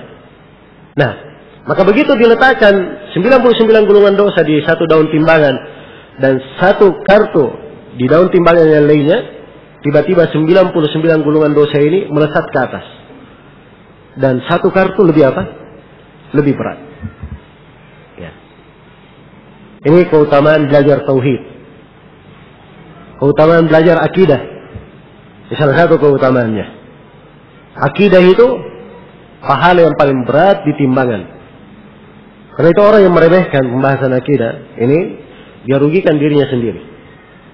Iya. Dan itu pentingnya selalu mengulangi tauhid dan tauhid. Jangan berhenti. Sebab itu adalah hal yang paling memberatkan timbangan. Paling memberatkan timbangan. Ya, sisi penalilan kita yang ditimbang di sini adalah apa? Hah? Gulungan-gulungan catatan amanah. Dan kadang yang ditimbang, orangnya langsung ditimbang. Orangnya langsung. Di dalam hadis Abu Hurairah riwayat Bukhari dan Muslim, yu'ta bi rajulin saminin yaumal qiyamah fala yuzanu 'inda Allahi janaha ba'udah. Akan didatangkan seorang lelaki gemuk pada hari kiamat, timbangannya tidak seberat sayap nyamuk di sisi Allah. Ya. Ketika para sahabat menertawakan kaki Ibnu Mas'ud karena kaki beliau cacat, ya. Maka Nabi berkata, tidakkah kalian tahu bahwa betis Ibnu Mas'ud ini di timbangan Allah lebih berat daripada gunung Uhud? Ya. Diperbandingkan. Jelas ya? Jadi kadang langsung orangnya yang ditimbang. Dari sepanjang ditunjukkan oleh dalil semuanya ditimbang, maka kita katakan mungkin ini, mungkin itu, mungkin itu. Tidak ada tarjih di sini. Tidak dirajihkan. Iya. Dan itu yang dikuatkan oleh Syekh bin Baz rahimahullah dalam sebagian pembahasan beliau. Hanya saja karena kebanyakan hadis menjelaskan yang ditimbang amalan, maka itu dasar pembahasan kita. Kebanyakan ayat dan hadis menjelaskan bahwa yang ditimbang adalah amalan. Yang terakhir di pembahasan timbangan, sebenarnya banyak pembahasannya, ada amalan-amalan yang memberatkan timbangan. Dan ini termasuk keindahan mempelajari, mengimani tentang adanya timbangan. Ada amalan-amalan yang memberatkan timbangan. Iya. Rasulullah bersabda dalam hadis Abu Hurairah riwayat Bukhari dan Muslim, kalimatani khafifatani 'alal lisani, thaqilatani fil mizani, habibatani ila ar-rahmani, subhanallahi wa bihamdihi, subhanallahil azim. Ada dua kalimat sangat ringan diucapkan oleh lisan, sangat berat di timbangan. Dan dua kalimat ini sangat dicintai oleh Allah.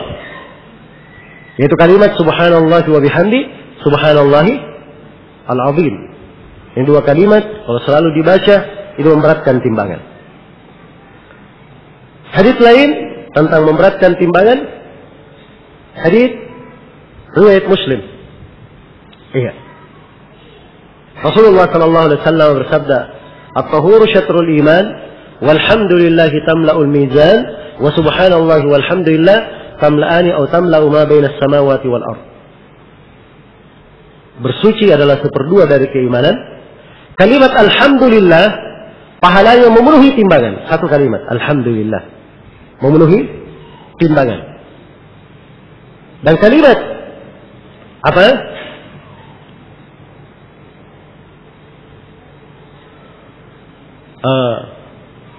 Walhamdulillah dan kalimat subhanallah walhamdulillah, dua kalimat ini atau salah satu dari keduanya itu pahalanya memenuhi antara langit dan bumi. Iya.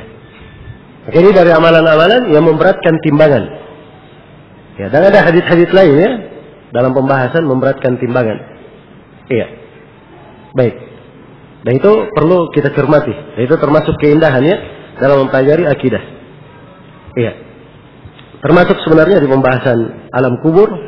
Ya. Itu ada pembahasan indah. Pembahasan alam kubur ini. Saya tadi belum singgung ya.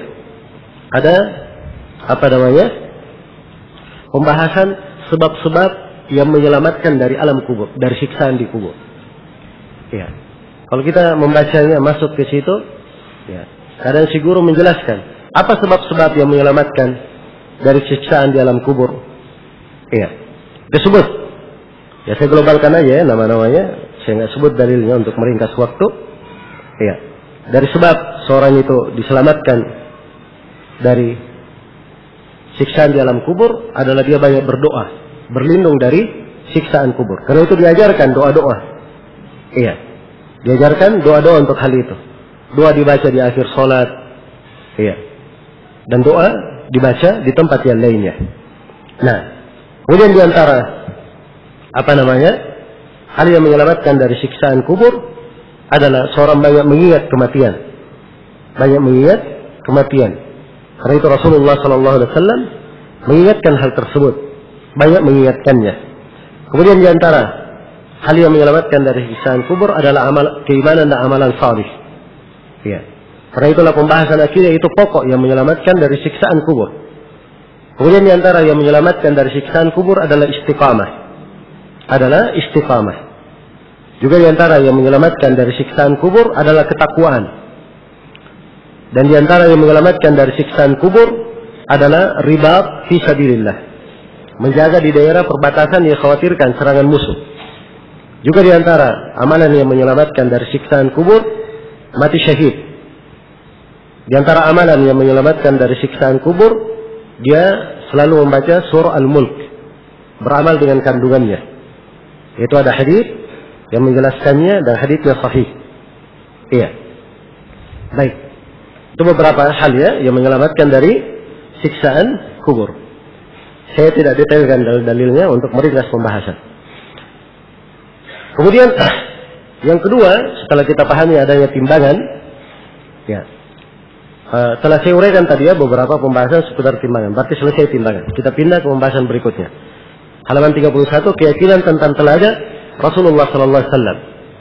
Kata beliau, wal haudu haqqun. Telaga adalah hak, benar adanya. Iya. Saya poinkan dua pembahasan. Meyakini adanya telaga Rasulullah sallallahu alaihi wasallam pada hari kiamat. Penetapan adanya telaga. Iya. Oleh sebagian ulama dia tetapkan dengan dalil ayat di surah Al-Kautsar. Inna a'tainaka Al-Kautsar. Kami memberikan kepada engkau Nabi Muhammad Al-Kautsar. Al-Kautsar itu telaga di dalam surga. Ya, dan mereka hubungkan bahwa telaga di dalam surga ini, ada yang menafsirkan juga bahwa itu adalah Al-Kautsar juga telaga di mana? Di padang mahsyar yang akan dibahas di sini oleh penulis dalam telaga. Ya. Tapi syah di dalam penyebutan sejumlah hadis bahwa air telaga yang di hari kiamat itu di padang mahsyar, air dari telaga itu mengalir dari telaga di surga. Ada dua corong, ya dua mizab, corong ya namanya kalau hujan di atas, tempat turun air dari atap, corong kan, benar ya? Baik, itu mizab namanya. Itu berasal dari apa? Dari surga. Diterangkan dalam hadis-hadis riwayat Bukhari dan Muslim. Tapi sebenarnya penetapan pokok tentang telaga itu diambil dari hadis mutawatir. Ada yang menyebutkan bahwa hadis tentang telaga diriwayatkan oleh 80 sahabat. Ada yang mengatakan lebih daripada itu. Ya, kelihatannya mungkin lebih 100 ya. Kalau seingat saya banyaknya hadis-hadis seputar telaga ini. Ya, di dalam sahihain saja Bukhari dan Muslim sudah lebih 10 sahabat yang meriwayatkan. Dalam riwayat Bukhari dan Muslim saja. Iya. Maka tidak diragukan bahwa telaga ini adalah hak benar adanya. Beberapa pembahasan tentang telaga. Dari hadis-hadis tentang telaga, tampak bahwa setiap nabi dan setiap rasul punya telaga masing-masing. Setiap rasul ada telaganya masing-masing. Iya. Nabi Muhammad punya telaga, Nabi Nuh punya telaga, Nabi Syuaib punya telaga, semuanya punya telaga. Jelas ya? Iya. Dan setiap umat hanya minum dari telaga nabinya saja. Kemudian yang kedua, letak telaga ini. Yang benarnya bahwa letak telaga itu zahir dari hadis-hadis bahwa telaga ini berada di padang mahsyar. Berada di padang mahsyar, di atas bumi yang telah diganti. So, pada hari kiamat bumi telah diganti selain dari bumi yang ada, langit juga diganti. Allah firman, "Yauma tubaddalul ardu ghairal ardi was samawat." Hari tatkala bumi diganti selain dari bumi yang ada demikian pula langit diganti selain dari langit yang ada. Luas telaga ini diterangkan di dalam hadis beberapa sifat. Kadang diterangkan dari jaraknya perjalanan dari Son'a ke Aila, dari Medina ke mana. Ya. Dan di sebagian riwayat disebutkan panjangnya perjalanan sebulan, lebarnya perjalanan sebulan. Untuk penunggang kuda biasa. Ya. Zahirnya bahwa tidak ada pertentangan antara riwayat. Ya. Bahwa yang dijadikan ukuran panjang dan lebarnya sama, di segi 4. Perjalanannya sekitar sebulan berjalan. Adapun penyebutan dari Son'a ke Aila, dari Medina ke mana, pada sebagian riwayat itu kelihatannya Nabi menjelaskan sesuai dengan orang yang bertanya dan kota mana yang dia kenal, sehingga beliau mendekatkan pemahamannya. Jelas ya? Mendekatkan pemahamannya. Di telaga ini, ya, panjang dan lebarnya sama. Telaga ini sifat airnya, ya, dia lebih putih daripada susu. Lebih manis daripada madu. Lebih harum daripada kasturi. Iya. Dan disebutkan sebagian riwayat lebih mengkilat daripada perak. Man syariba minhu syurbatan lam yadma ba'daha abada. Siapa yang meminum darinya satu kali teguk, dia tidak akan haus selama-lamanya. Tidak akan haus selama-lamanya. Iya. Itulah telaga Rasulullah SAW. Di telaga itu ada bejana-bejana minumnya. Dibahasakan dalam hadis, ka'adadi dujumis sama. Seperti jumlah bintang-bintang di langit. Kata para ulama dibahasakan seperti jumlah bintang-bintang di langit. Itu memberikan 2 faedah. Faedah yang pertama bahwa bejana minum ini sangat indah, sangat elok. Ya. Orang suka memandangnya. Jelas ya? Dan dibahasakan seperti bintang-bintang di langit. Faedah yang kedua menunjukkan banyak sekali bejana itu. Sehingga orang kalau mau minum santai, tidak antri. Apalagi rebut-rebutan gelas. Karena gelasnya seperti apa? Bintang di langit. Iya. Maka ini beberapa pembahasan seputar telaga. Tapi di sini penting saya ingatkan bahwa di antara umat Islam ada yang diusir dari telaga Rasulullah Sallallahu Alaihi Wasallam. Ada yang diusir dari telaga. Dia mau masuk, kemudian diusir dari telaga Nabi Sallallahu Alaihi Wasallam. Nabi berkata, ummati, ummati, umatku, umatku. Di sebagian riwayat sahabatku, sahabatku. Iya. Maka Nabi dikatakan kepada Nabi, innaka la tadri ma ahdathu ba'daka. Kamu tidak tahu apa yang mereka lakukan setelahmu. Iya. Karena itu kata para ulama yang diusir dari telaga Nabi, itu secara global ada 2 golongan. Golongan yang pertama yang bukan umat Nabi Muhammad. Umat lain, umat Nabi Nuh, umat Nabi Syuaib, umat Nabi Ibrahim, umat Nabi Isa, semuanya ikut kepada nabinya masing-masing. Jelas ya? Siapa yang misalnya salah telaga datang ke telaganya Nabi, dia akan diusir. Diperintah untuk mencari telaga nabinya. Dan ini subhanallah, hari kiamat, hari Allah menampakkan kebenaran para rasul. Iya. Sehingga setiap umat terikat dengan rasulnya masing-masing. Terikat dengan rasulnya masing-masing. Kemudian yang kedua yang diusir dari telaga, bagian dari umat ini. Nah, ini yang perlu kita bahas. Siapa mereka ini yang diusir dari telaga? Ya. Nabi sebutkan sifatnya. Innaka la tadri ma ahdathu ba'daka. Kamu tidak tahu apa yang mereka rubah setelahmu. Karena itu kata para ulama, yang diusir dari telaga yang pertama adalah orang yang murtad, keluar dari agama. Setelah masuk Islam, dia keluar dari agama. Kemudian yang kedua yang diusir dari telaga adalah pelaku bid'ah. Dan ini dari bahaya bid'ah waliyadzubillah. Sebab mengada-adakan perkara baru di luar tuntunan Rasulullah SAW. Dan sebagian ulama ada yang menyebutkan juga dosa dan maksiat. Iya, dan ini pantas untuk disebut. Sebab perbuatan kerusakan di atas muka bumi itu mengada-adakan namanya.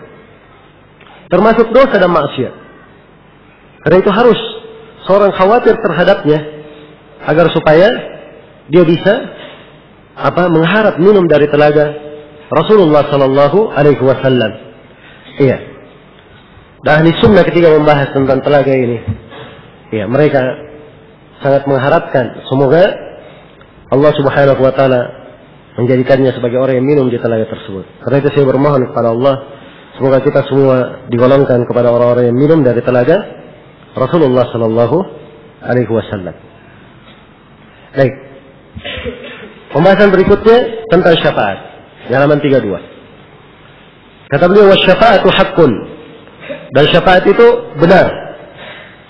Ya, benar adanya. Nah, sini saya poinkan dua pembahasan. Meyakini adanya syafaat. Iya. Syafaat itu apa? Secara bahasa syafaat adalah lawan dari genap. Lawan genap apa? Apa? Lawan dari ganjil. Syafaat itu. Ya, lawan dari ganjil berarti apa? Genap. Iya. Jadi kalau ganjil witir, kalau genap syafaat. Asy-syafa'. Jelas ya? Dikatakan syafaat sebab seorang dia sendiri. Kemudian dapat bantuan. Maka dengan bantuan ini seakan-akan dia genap berdua. Jelas ya? Dari itulah sebenarnya hubungan syafaat secara bahasa dan secara istilah yang akan dibahas. Ya. Syafaat dalam istilah para ulama adalah tawassutu lil ghair bijalbi maslahatin atau daf'i madarrah. Menjadi perantara untuk orang lain guna mendapatkan kemaslahatan atau menolak bahaya.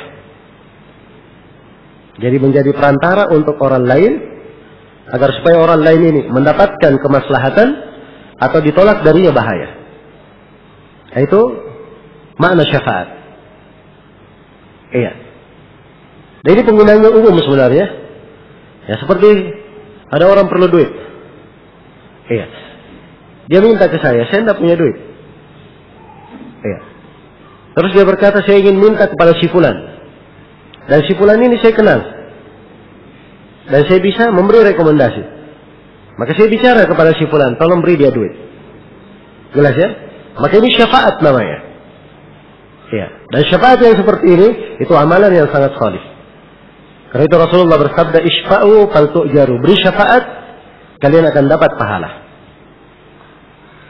Kalian akan dapat pahala. Ini gambaran syafaat ya. Jadi syafaat itu terkait dengan 3 sudut. Ya. Terkait dengan 3 sudut. Yang pertama adalah pemilik syafaat. Pemilik syafaat adalah siapa? Allah Subhanahu wa ta'ala. Dialah Allah yang maha memiliki syafaat tersebut. Iya. Syafaat berada di tangannya. Qul lillahi syafa'atu jami'an. Katakanlah bahwa syafaat itu semuanya milik Allah. Man dzalladzi yashfa'u 'indahu illa bi'idzni. Tidak ada yang bisa memberi syafaat di sisinya kecuali dengan izin Allah. Iya. Jadi pemilik syafaat adalah siapa? Adalah Allah. Ini sudut pertama, pemilik syafaat. Sudut kedua adalah yang menjadi perantara untuk meminta syafaat. Iya. Dan sudut yang ketiga adalah orang yang dimintakan untuknya syafaat. Dimintakan untuknya syafaat. Baik untuk memperjelas, saya beri contoh. Iya. Dari bentuk-bentuk syafaat. Di antara bentuk syafaat ada yang disebut dengan asy-syafa'atul ubma. Syafaat terbesar pada hari kiamat. Iya. Ini dikatakan yang terbesar sebab ini inti ya, pembahasan pada hari kiamat. Yang paling agungnya, paling besarnya. Iya. Ketika manusia menunggu di padang mahsyar, sudah berkumpul semuanya di padang mahsyar. Dan mereka menunggu hisab. Menunggu hisab. Dan dimaklumi kejadian di padang mahsyar. Ya. Kejadian di padang mahsyar itu matahari dekatkan di atas kepala. Sangat dekat. Kalau dibaca hadis sekadar 1 mil. Mil ada 2 penafsiran. Ada yang menafsirkan 1 mil setinggi 1 jarum. Jarumnya sejengkal, sekitar sejengkal. Karena itu ada yang membahasakan bebas, matahari dekatkan sejengkal di atas kepala. Iya. Dan yang menafsirkan 1 mil, jarak mil yang kita kenal. Jarak mil, kalau mil laut, mil darat, itu mungkin cuma 1,8 kilo atau yang sekitar itu ya. Dekat sekali. Ya, ini saja matahari subhanallah, jauhnya sedemikian rupa. Ya, cukuplah sebagai siksaan kalau orang berada di tengah teriknya. Bagaimana pula pada hari kiamat? Ya, matahari dekatkan di atas apa? Di atas kepala. Manusia berkeringat. Iya. Karena pada hari kiamat ini, sebelum hisab datang, penantian. Iya. Dan di hari kiamat disebut dalam Al-Quran, ada satu harinya seperti 1000 tahun. Ada satu hari di dalam Al-Quran di hari kiamat disebut seperti 50.000 tahun. Coba bayangkan kalau matahari 50.000 tahun tidak tenggelam. Iya. Bagaimana lamanya penantian itu? Maka di antara manusia ada yang berkeringat. Iya. Ada yang dituduhi di bawah tuduhan arsy Allah Subhanahu wa taala, aman dari terik matahari. Ada yang amalannya bagus, melindunginya dari terik matahari. Ada yang dia berkeringat sampai ke mata kakinya. Ada yang berkeringat sampai ke betisnya, sampai ke lututnya, sampai ke pinggangnya, sampai ke dadanya, ke lehernya. Dan ada yang ditenggelamkan oleh keringatnya. Luar biasa dahsyatnya hari itu. Hari Allah murka dengan kemurkaan tidak pernah Allah murka seperti itu sebelumnya dan tidak akan murka seperti itu setelahnya. Iya. Ini mereka di padang mahsyar menanti apa? Menanti hisab. Iya. Nah, di padang mahsyar inilah ada telaga. Di saat penantian, ya, mereka mendatangi telaga para nabi. Disitulah kesejukan dan indahnya minum. Sebab siapa yang minum sekali dari telaga, maka dia tidak akan apa? Haus selama-lamanya. Iya. Baik. Maka manusia karena lamanya menanti, mereka mendatangi para rasul. Mulai mereka datang kepada Nabi Adam. Nabi Adam berkata bahwa Allah telah murka pada hari ini dengan kemurkaan yang sangat besar. Tidak pernah Allah murka seperti itu sebelumnya dan tidak akan murka seperti itu setelahnya. Dan saya ini pernah berbuat kesalahan. Ya, perhatikan ya, dosa Nabi Adam sudah diampuni, tapi masih dia ingat, dia khawatirkan dirinya. Iya. Dan saya tidak memiliki hak untuk meminta itu kepada Allah. Maka pergilah kalian kepada Nabi Nuh. Manusia pun mendatangi Nabi Nuh, awal Rasul. Nabi Nuh mengarahkan kepada Nabi Musa. Iya. Kemudian kepada Nabi Ibrahim, kepada Nabi Isa. Dan akhirnya diarahkan kepada siapa? Nabi Muhammad sallallahu alaihi wasallam. Maka Nabi Muhammad berkata, ana laha. Sayalah yang berhak untuk syafaat itu. Maka berdirilah Nabi Muhammad sallallahu alaihi wasallam. Beliau mendatangi arsy Allah Subhanahu wa taala, kemudian bersujud di bawah arsy. Kata beliau, dibukakan untuk pujian-pujian dalam memuji Allah. Ya, pujian yang agung. Hari ini saya belum pandai mengucapkannya.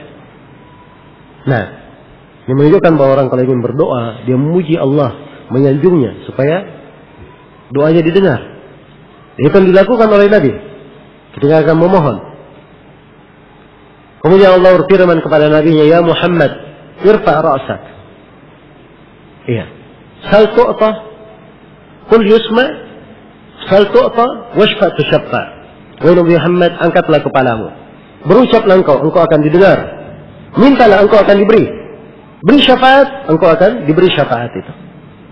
Minta syafaat, engkau akan diberi syafaat tersebut. Maka Nabi Muhammad pun memohon kepada Allah supaya hisab dipersegera.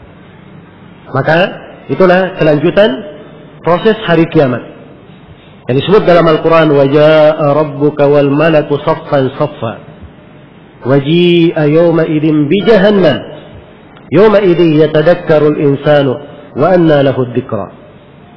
Maka datanglah Rabb engkau bersama seluruh malaikat bersaf-saf. Iya, malaikat bersaf-saf. Dan didatangkan neraka Jahannam. Neraka Jahannam di dalam hadits Ibnu Mas'ud didatangkan dalam keadaan ditarik, memiliki 70.000 tali.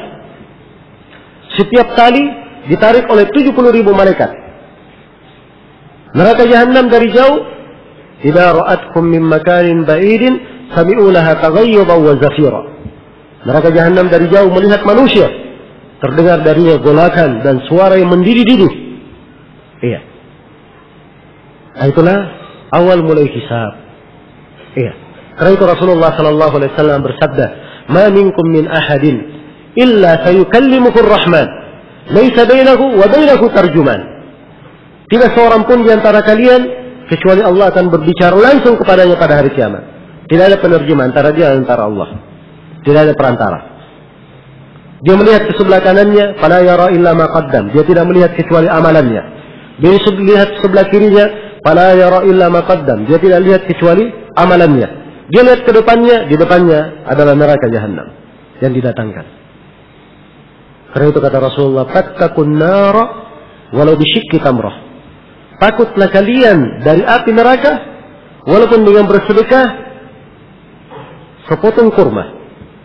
Fa illam tajid fa bi kalimatin thayyibah. Kalau kalian tidak mampu, maka dengan kalimat yang baik, tutur kata yang baik. Iya. Diarahkan bagaimana melakukan amalan-amalan yang menyelamatkan dari api neraka. Iya. Maka tampak ya dari kisah ini tentang syafaatul udma ini, pemilik syafaat adalah Allah. Iya. Nabi Muhammad yang memohonkan syafaat kepada Allah. Yang diberi syafaat siapa? Adalah manusia. Sehingga hisabnya dia apa? Dipersegera. Jadi itu hakikat dari syafaat. Hakikat dari syafaat. Iya. Syafaat ini hanya diberikan untuk orang yang bertauhid. Dan ini salah satu pentingnya mempelajari akidah. Orang yang paling berhak, paling berbahagia dengan syafaat, itu adalah orang yang paling baik akidahnya. Karena itu dalam hadits Abu Hurairah, riwayat Al-Bukhari, Abu Hurairah bertanya kepada Rasulullah sallallahu alaihi wasallam, "Man as'adun nasi bi syafa'atika yaumil qiyamah?" Siapakah manusia yang paling beruntung mendapatkan syafaatmu pada hari kiamat? Maka Rasulullah sallallahu alaihi wasallam bersabda, "As'adun nasi bi syafa'ati yaumil qiyamah man qala la ilaha illallah khalisan min qalbihi atau min nafsihi." Siapa yang orang yang paling beruntung mendapatkan syafaat kepada hari kiamat adalah orang yang berucap la ilaha illallah ikhlas dari hatinya atau dari jiwanya. Iya. Lagi-lagi tauhid. Orang yang paling mulia adalah orang yang bertauhid. Mereka yang mendapatkan, paling berhak mendapatkan syafaat tersebut. Jadi syafaat hanya diberikan setelah ada izin dari Allah. Allah mengizinkan. Kemudian yang kedua, syafaat diberi setelah Allah ridha kepada orang yang disyafaati. Dan Allah tidak meridhai kecuali orang-orang yang bertauhid saja, orang yang baik akidahnya. Iya, orang yang baik akidahnya. Karena itu dari sini sebagai sudut tambahan bisa diketahui kenapa para ulama itu sangat perhatian mengajarkan tauhid kepada umat. Sebab itulah keberuntungan mereka. Jalan mereka untuk masuk ke dalam surga dihindarkan dari apa? Dari api neraka. Iya. Kemudian dari pembahasan syafaat. Syafaat itu iya, yang bisa menjadi perantara memohon syafaat kepada Allah, para nabi dan para rasul. Orang-orang salih, orang-orang yang mati syahid. Iya. Anak-anak kadang untuk orang tuanya. Jelas ya? Ada orang-orang yang disebutkan dalam hadits-hadits, ayat maupun hadits, bisa memberi apa? Bisa menjadi perantara memohon syafaat kepada Allah Subhanahu wa ta'ala. Iya. Karena itulah dari keindahan dalam mempelajari akidah ini. Ketika seorang mempelajari bagaimana sikap terhadap sahabat. Dia cinta kepada sahabat Nabi. Kalau dia cinta kepada Nabi dan para sahabatnya, maka mereka akan dikumpulkan bersama Nabi dan para sahabat. Syafaat pun mereka akan diberi syafaat sama. Iya. Dan dari keindahan seorang mempelajari tauhid, mempelajari akidah yang benar. Nah, untuk Nabi Muhammad sallallahu alaihi wasallam, ya, pada beliau memiliki beberapa jenis syafaat. Ada yang khusus bagi beliau dan ada yang bersyirikat juga yang lainnya di dalam hal tersebut. Syafaat khusus bagi Nabi yang pertama syafaatul udma yang kita sudah bahas tadi. Syafaat terbesar. Sebab itu tidak ada yang memohon kepada Allah kecuali siapa? Nabi Muhammad. Para nabi yang lainnya memikirkan dirinya masing-masing. Tapi Nabi Muhammad lah yang memohonnya kepada Allah Subhanahu wa taala. Syafaat yang kedua khusus juga bagi Nabi adalah syafaat Nabi untuk pamannya Abu Talib. Abu Talib ini harusnya dia di lapisan neraka paling bawah. Karena dia tahu kebenaran Nabi tapi tidak masuk Islam. Dengan syafaat Rasulullah dia menjadi orang yang paling ringan siksaannya dalam neraka. Ini Abu Talib. Dapat kekhususan. Penduduk neraka yang lainnya tidak ada yang diberi seperti itu. Dari penduduk neraka yang kekal dalam neraka. Tidak diberi syafaat. Ini kekhususan dari Nabi untuk Abu Talib saja. Diberikan untuk Nabi kepada pamannya siapa? Abu Talib. Sehingga Abu Talib menjadi orang yang paling ringan siksanya. Apa siksanya Abu Talib? 2 sendal dipanaskan. Belum lagi kakinya masuk, kepalanya sudah mendidih.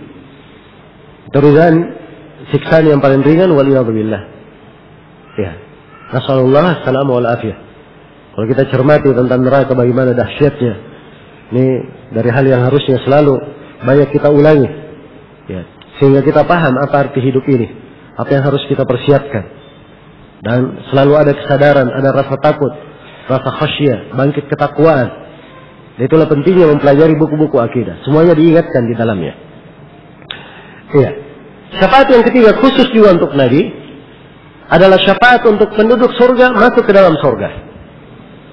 Karena pintu surga tidak akan dibuka kecuali kalau Nabi yang meminta untuk dibukanya. Dan ini khusus untuk Rasulullah Sallallahu Alaihi Wasallam. Ya, berikutnya dari syafaat dan ini bersyirikat padanya. Ya. Orang lain, para nabi yang lain juga memberi syafaat, orang-orang salih.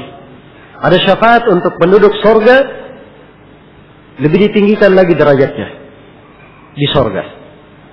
Karena Nabi mendoakan Abu Salamah, Allahumma ighfir li Abi Salamah, warfa' darajatahu fil mahdiin. Ya Allah, ampunilah Abu Salamah, dan angkatlah derajatnya di surga. Surga itu berderajat-derajat. Iya. Di antara 2 derajat, seluas langit dan bumi. Ya, bertingkat-tingkat. Ada mungkin seorang di tingkatan bawah dengan syafaat naik tingkatannya. Jelas ya? Naik tingkatannya. Itu penggambarannya ya. Bahwa dengan syafaat naik tingkatannya. Dan ini jenis yang keempat. Syafaat jenis yang kelima adalah syafaat untuk orang yang seimbang antara kebaikan dan kejelekannya. Ya. Seimbang antara kebaikan dan kejelekannya. Ya. Maka dengan syafaat dia dimasukkan ke dalam surga. Jelas ya? Dan syafaat jenis ke-6 ya, adalah syafaat untuk orang yang kejelekannya lebih banyak. Harusnya dia masuk ke neraka karena kejelekannya lebih apa? Lebih banyak. Tapi dengan syafaat dimaafkan kesalahannya, langsung dimasukkan ke surga. Iya. Kemudian syafaat yang ke berapa? Yang ke-7 adalah syafaat untuk pelaku dosa besar. Pelaku dosa besar. Iya. Baik. Ini pelaku dosa besar 2 macam. Iya. Ada yang pelaku dosa besar. Oh sebentar, ini keberapa sekarang? Hah? Ke-7. Tadi saya bahas 7 dan 8 ya, masih ada satu lagi. Ada syafaat Nabi untuk sebagian umat Islam, dia masuk ke dalam 70 golongan yang masuk surga tanpa hisab dan tanpa adab. Ya seperti Ukasha bin Mihsan. Iya. Ini 70.000 orang dijamin masuk surga. Dalam sebuah riwayat diambil lagi dari setiap 1.000 dimasukkan lagi 70.000 bersamanya. Ya, jadi 4.900.000. Ya, ditambah lagi salah sahasayat. 3 cidukan Allah Subhanahu wa taala menciduk dari umat itu kemudian dimasukkan ke dalam surga tanpa hisab dan tanpa adab. Itu juga ya, sebagiannya dengan syafaat. Nabi memberi syafaat untuk Ukasha bin Mihsan tergolong ke dalamnya. Jelas ya? Yang ke-7 dan ke-8 untuk pelaku dosa besar. Pelaku dosa besar 2 macam. Iya. Ada yang kejelekannya lebih banyak daripada kebaikannya. Harusnya karena kejelekannya, dosa-dosanya lebih banyak daripada kebaikannya. Harusnya dia di mana? dalam neraka. Tapi dengan syafaat, dia langsung masuk ke dalam surga. Iya.